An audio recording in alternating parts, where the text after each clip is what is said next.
ایک دوسرے کے ساتھ پیار و محبت، مشکل وقت میں ایک دوسرے کے پاس ٹھہرنا، یہ تو کہیں نہ کہیں موجود ہے،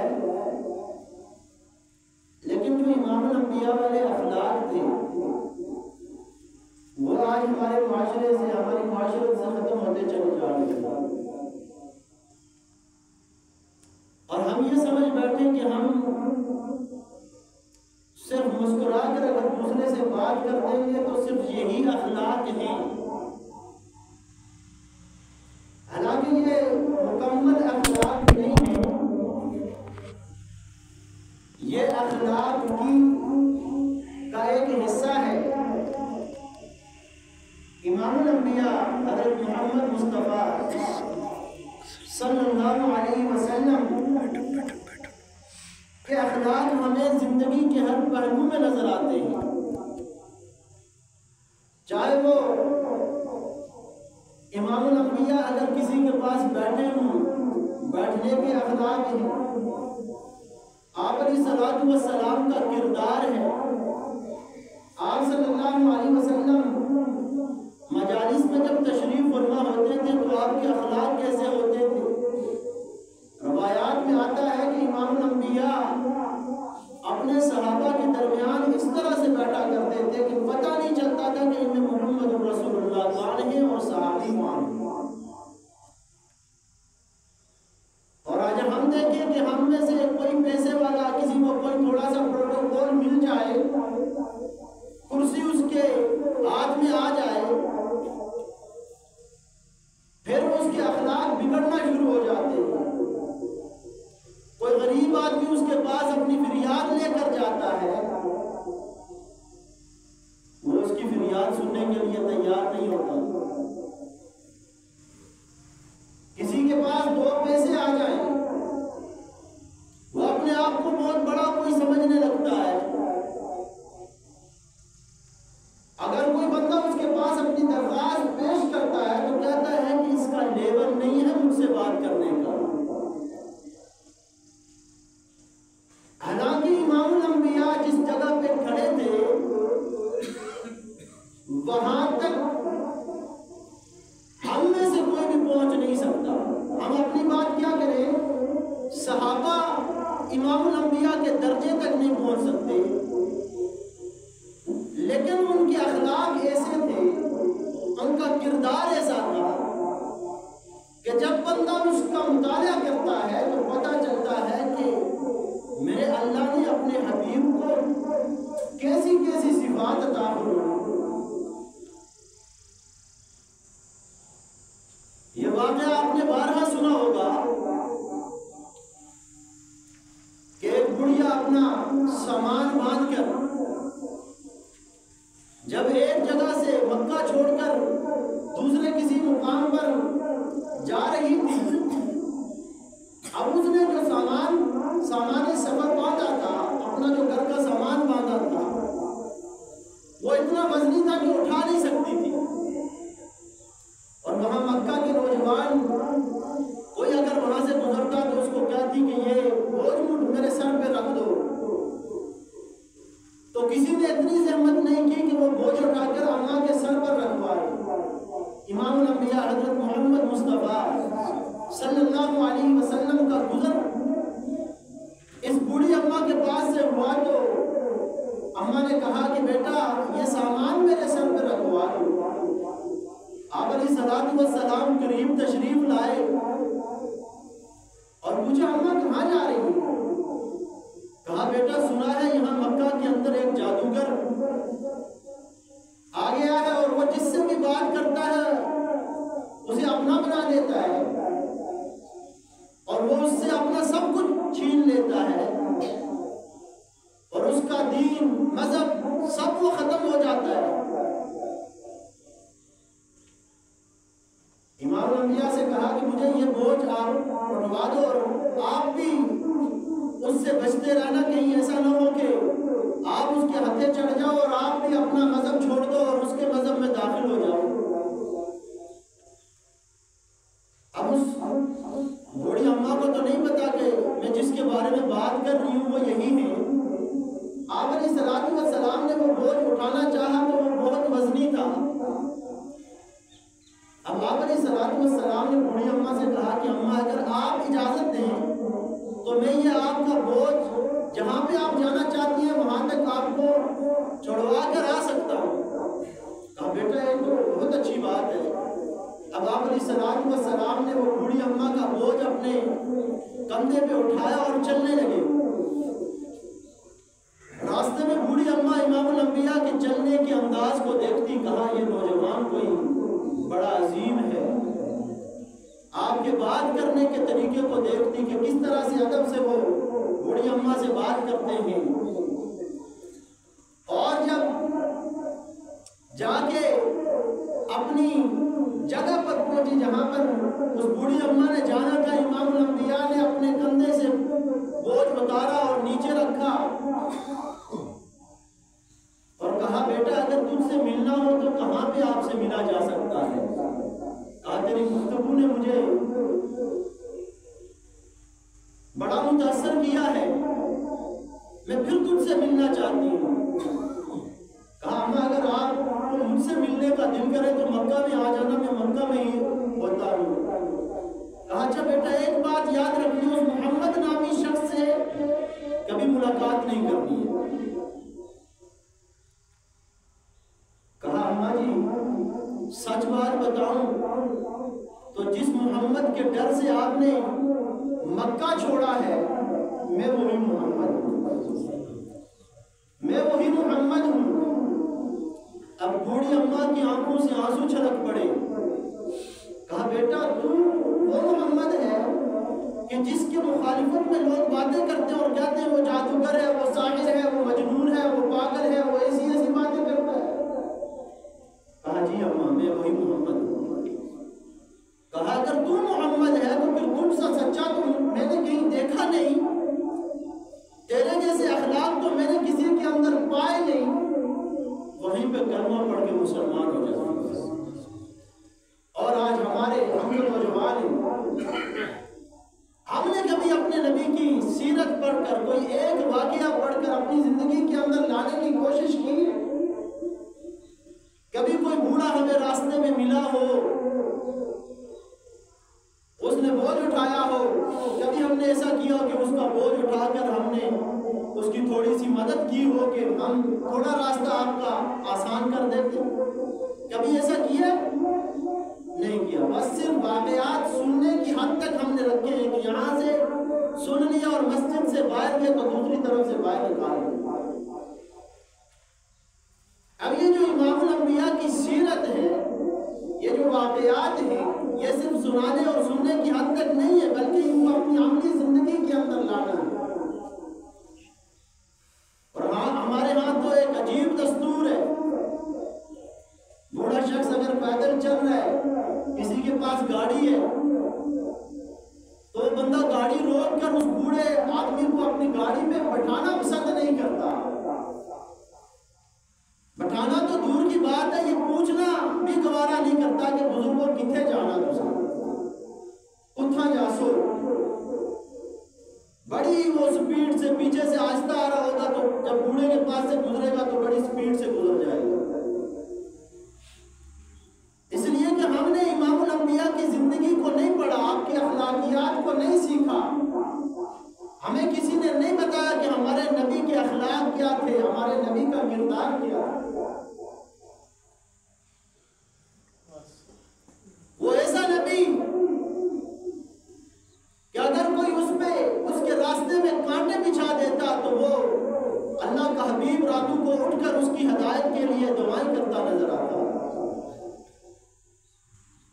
وہ طائف کے میدان میں جب نوجوان آپ علیہ السلام پر پتھر برسا رہے تھے اور آپ علیہ السلام کے جوتے لہو لہان ہو گئے، خون سے بھر گئے، فرشتے آ جاتے ہیں، اللہ کے حبیب آپ ہمیں اجازت دیں ہم ان دونوں پہاڑوں کو آپس میں ملا دیں۔ پانی کا فرشتہ آیا، کہا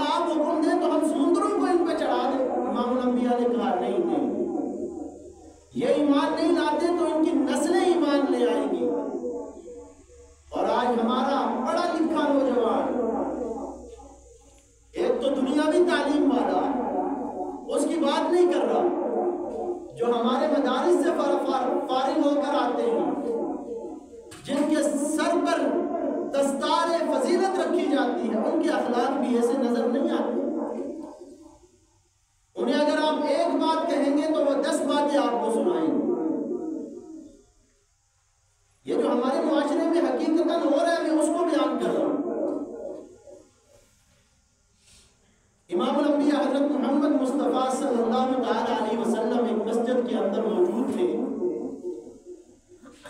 ایک یہودی آیا دیہاتی اور مسجد کے اندر داخل ہوا اور مسجد کے کونے میں بیٹھ کر پیشاب کرنے لگا.